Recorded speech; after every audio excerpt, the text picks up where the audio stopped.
The Judge Spotlight, episode 21.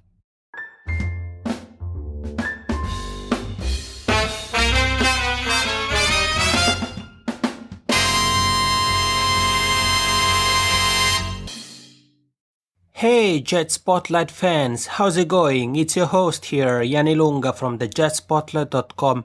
I hope you're having a great summer, or if it's winter where you live, then I hope your winter is going well and hopefully it's not too cold. Here with another episode of the special edition of the Jet Spotlight podcast. You probably remember last week there was a special edition of the podcast with stars from the 2014 edition of the Pori Jets Festival.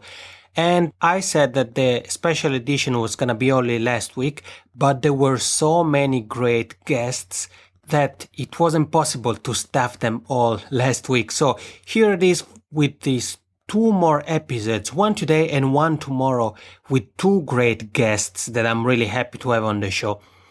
The first one that we have here, he's probably the one you think of when you think of modern performer. He's a singer. He plays instruments. He has his own jazz show on BBC Radio 2. He has been nominated to several music awards and he was also nominated to a Golden Globe for the song Gran Torino of the movie. You're probably thinking about it now. Of that movie, Clint Eastwood, Gran Torino.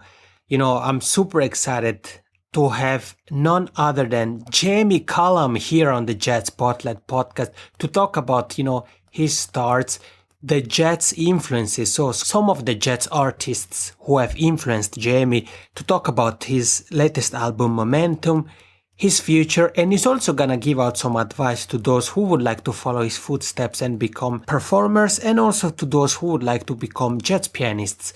Jamie shares some names to listen to and what records to listen to. Like always, I want to remind you that you can find the links to all the great things we talk about in this episode at thejetspotlight.com/episode 21. Here is a Jets talk with Jamie Cullum. Enjoy! Hey Jet Spotlight fans, how's it going? It's Yanni Lunga here from the Pori Jets Festival in Pori, Finland. I did it again. I have another great guest here. I'm really excited about him. It's really difficult, where to start to introduce this guest because, he's set to perform here in about an hour more or less. And, it's one of the headliners and, he's been nominated for a Grammy, for a Golden Globe in the UK. He's just an amazing guy. When you think about a performer, that's the person we have here. He's like an artist. He has his radio show on BBC Radio 2. He's also guest director at the Cheltenham Jazz Festival. With great pleasure that I welcome on the show Jamie Cullum. Hey, how are you? I'm very well. How are you? What a nice introduction. Thank you. You're very welcome, and I'm happy to have you here on the podcast and looking forward to hearing you. It's gonna be my first time, so I'm really excited about that.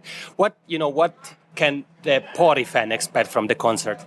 Well, I don't always know what I'm going to play, so I try to kind of keep it open. I walk on stage, maybe I'll know what I'm going to play first, but then I'm not sure what comes after that. So I can't work out yet whether they're going to be a kind of sleepy Saturday afternoon crowd or whether they want some high energy stuff. So I'll work it out when I get up there.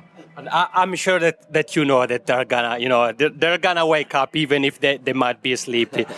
And I want to start to talk about Momentum, your latest album, the sixth album, because it's incredible to think how you got started with your first album, Heard It All Before, in 99, that you produced with about 500 pounds. And now, you're like internationally acclaimed artist, nominated for many awards. What would you tell to people who would like to follow your footsteps and, by hearing this story that, you started like a regular guy and now you're, a great performer? I think it's, for me, I just always love to play music. I know that sounds obvious, but I started playing I didn't even think it would be my career. I started playing because I love to play, and I've tried to never leave that behind. When I made that album, it's because I wanted to make a record of how I sounded at the time. It wasn't even, I didn't send it to record labels. It wasn't my demo tape to see if I could get signed. It was just something I made.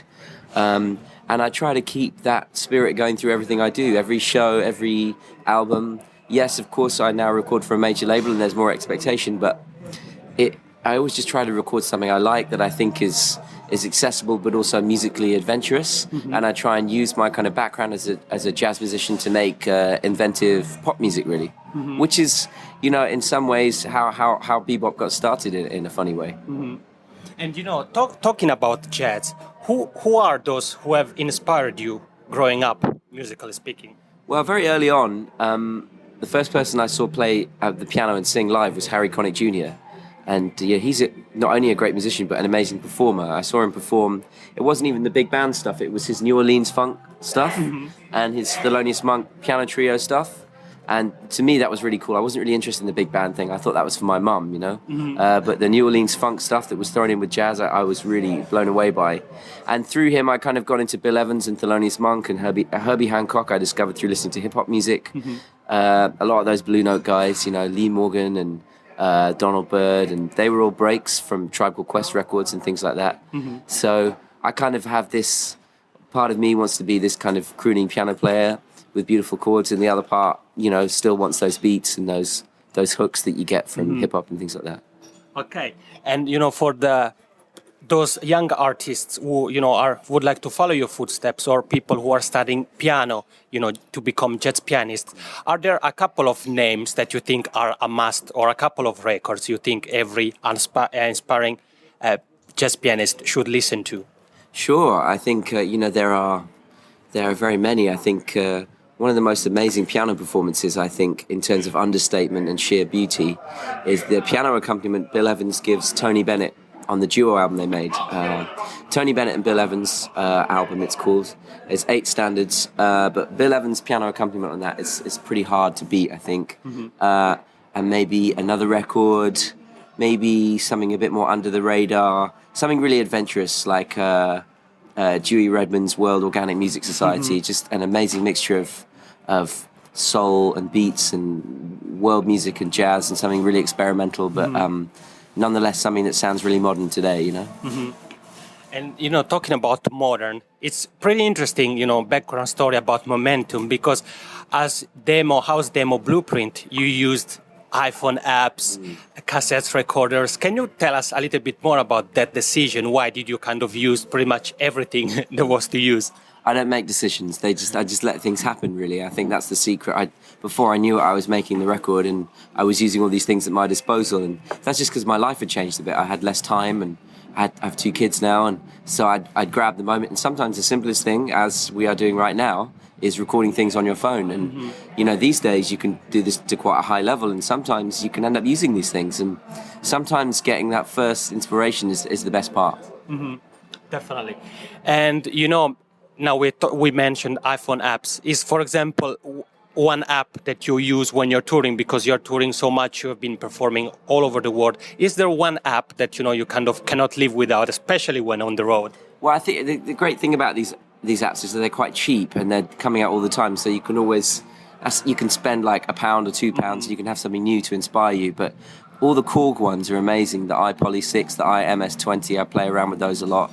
I just got the iMPC, which is like a digital version of the MPC. That's great. But I think the one I've used the most is iMachine. It's been out for 2 or 3 years, and I've used that.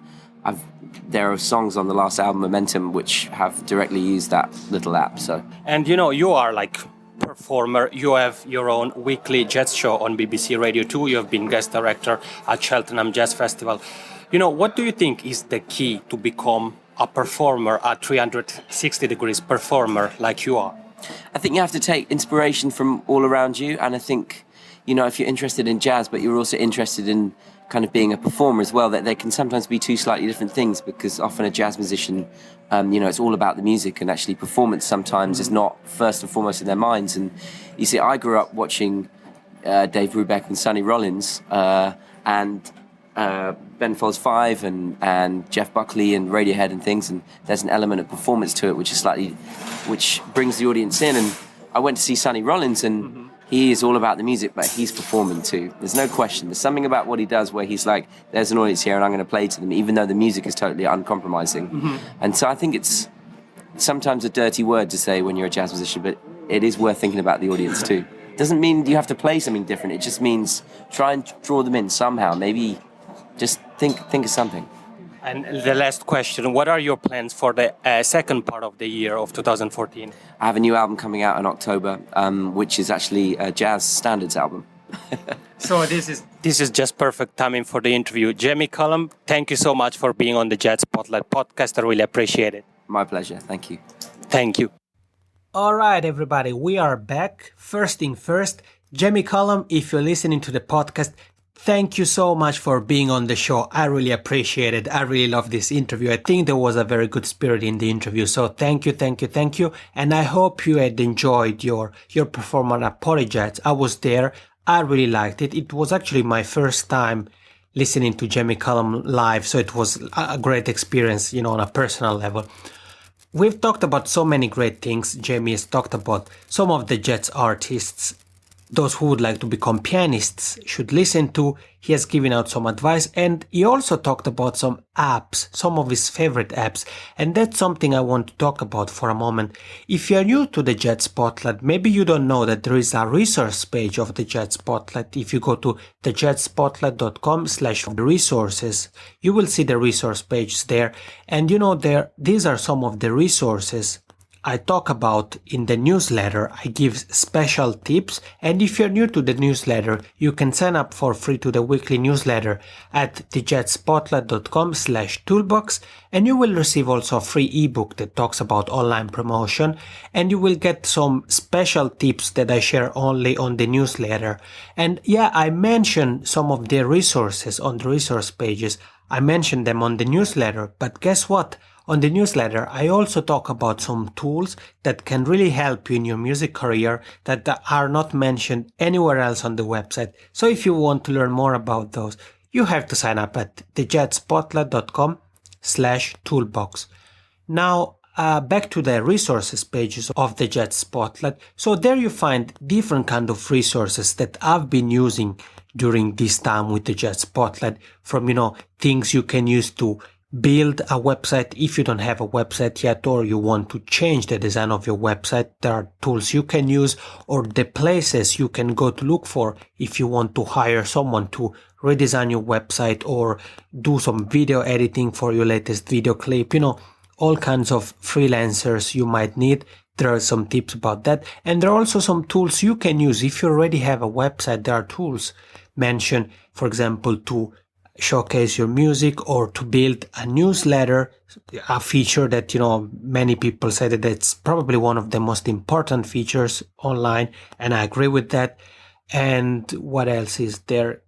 Oh yeah, and some tools you can use to monitor the activity on your website. So to see what is going on, how many visitors you get per day, where people are clicking, all kinds of resources. If you want to learn more about this, just head over to thejetspotlight.com/resources. So now a hint about tomorrow. The guest I have here, how can I even refer to him? Simply put, he is legendary. And if you're into jazz, and perhaps you play bass guitar, then you have heard of him. 100%. You want to learn more about that? Then you have to tune back tomorrow. I'm Yanni Lunga, and this is the episode 21 of the Jet Spotlight podcast. Have a great day.